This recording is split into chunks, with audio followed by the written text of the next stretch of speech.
Let's start. The project name is Option Menu. Let's see the project structure. Here, we have the main activity.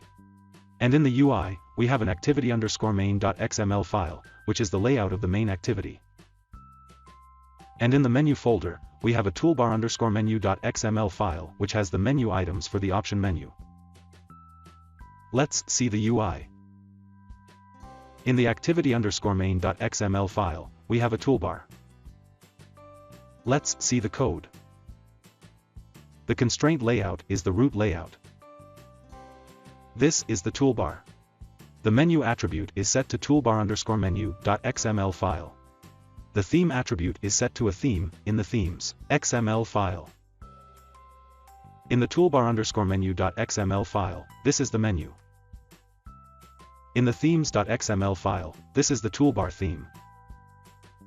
Let's see the Java code now.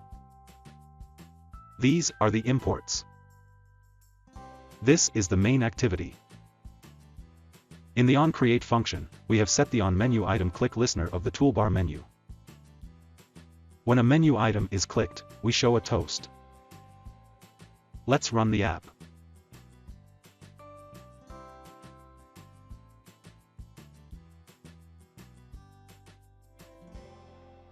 So that's it.